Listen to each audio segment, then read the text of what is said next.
और पलामू कोर्ट से आचार संहिता उल्लंघन मामले में राहत मिलने के बाद आरजेडी अध्यक्ष लालू प्रसाद काफी खुश नजर आए।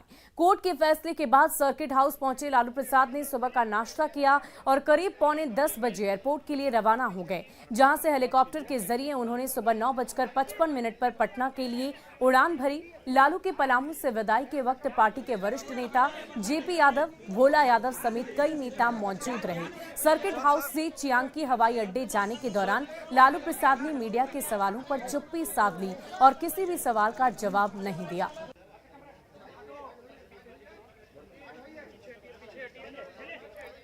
वहीं मुख्यमंत्री हेमंत सोरेन आज गुमला दौरे पर रहेंगे, जहां वे अल्बर्ट एक्का स्टेडियम में सर्वजन पेंशन योजना की शुरुआत करेंगे। इसके साथ ही कल्याण विभाग की विभिन्न योजनाओं के साथ साथ लाभुकों को परिसंपत्ति का भी वितरण करेंगे और कुछ युवाओं विभिन्न सेवाओं के लिए नियुक्ति पत्र भी सौंपेंगे। मुख्यमंत्री के कार्यक्रम को लेकर स्टेडियम में व्यापक तौर पर तैयारी की गई है। सुरक्षा के भी चाक चौबंद इंतजाम किए गए।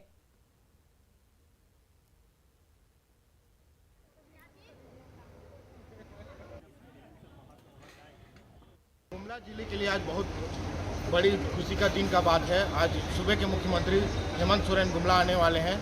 इसी को लेकर के गुमला में आप हमारे पीछे देख सकते हैं व्यापक तैयारियां की जा रही है। खास करके हम सुरक्षा की बात करें तो जगह जगह पे सुरक्षा बल के जवानों को लगाया गया है।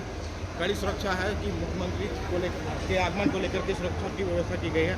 आपको बता दें कि आज मुख्यमंत्री के द्वारा यहाँ पे सर्वजन पेंशन योजना की शुरुआत की जाएगी। इसके साथ ही अभी हम मौजूद हैं परमवीर अल्बर्ट एक्का स्टेडियम में। यहाँ पर 10वीं छोटा नागपुर प्रमंडल के अंतर्गत 5 जिलों में ये प्रोग्राम का आज से शुरुआत किया जाना है, जिसको लेकर के प्रशासन की तैयारियां पूरी कर ली गई है। रुपेश कुमार भगत, न्यूज 18 गुमला। और इस वक्त हमारे सहयोगी अविनाश कार्यक्रम स्थल पर मौजूद हैं, उनसे सीधे बातचीत करते हैं। अविनाश, क्या कुछ तैयारियां हैं, किस प्रकार से पुख्ता इंतजाम किए गए हैं, क्या क्या तैयारियां की गई है?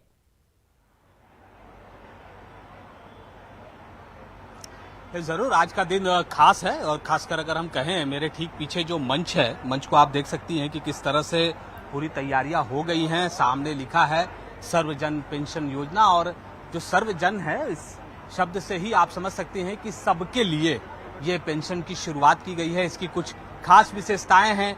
अगर आप देखें पिछले हेमंत सोरेन सरकार के गठन के बाद से अगर 2.5 साल की बात करें और जो सरकार ने दावे किए हैं उसके हिसाब से 7,79,142 नए लाभुकों की सूची तैयार हो गई है और इसमें 5 कैटेगरी है अलग अलग, जिसमें लोगों की संख्या बढ़ी है, पेंशन लेने वाले लाभुकों की संख्या बढ़ी है। जो सर्वजन पेंशन योजना है ये कई मायनों में अगर हम कहें तो खास है। खास इस मायने में भी कि पहले जब लोग पेंशन के लिए अप्लाई करते थे, आवेदन देते थे तो एपीएल की बात हो, बीपीएल की बात हो, कई तरह के कागजात की बात हो, ये सारी चीजों में कहीं ना कहीं मामला फंसता था। जो कागजी प्रक्रियाएं हैं उसके कारण शायद लाभुक को समय पर लाभ नहीं मिल पाता था। लेकिन इस सर्वजन पेंशन योजना में बहुत सारी चीजों को अब खत्म कर दिया गया है।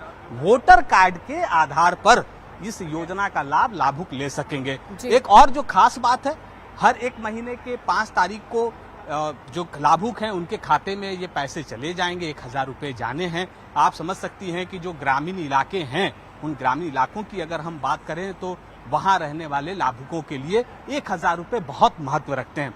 इस वक्त आप देख सकते हैं सामने में कुछ अधिकारी जो डीसी से लेकर बाकी जो अधिकारी हैं वो निरीक्षण कर रहे हैं कार्यक्रम स्थल का, क्योंकि बहुत समय नहीं बचे हैं। अब से कुछ देर के बाद यहाँ मुख्यमंत्री सहित जो दूसरे अतिथि हैं जो मंच पर जिस तरह से नाम अंकित किए गए हैं, चाहे वो अर्जुन मुंडा। अविनाश, लाभार्थियों की संख्या में बढ़ोतरी तो की गई है, लेकिन क्या आधार रखा गया है उनकी बढ़ोतरी को लेकर?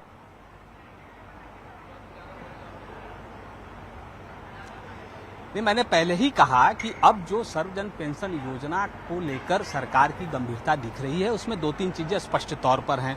पहले आवेदन के दौरान कई तरह की जो कागजी प्रक्रियाएं हैं उसमें लाभुकों को समय पर पेंशन का लाभ नहीं मिल पाता था। अब जो नई व्यवस्था की गई है, इस व्यवस्था के तहत मात्र 30 दिनों के आवेदन देने के 30 दिनों के अंदर लाभुक को लाभ बहुत देने की। बहुत शुक्रिया हमारे साथ जुड़ने के लिए अविनाश। तमाम तस्वीरों को दिखाने के लिए आप वहां पर मौजूद रहे। हम और भी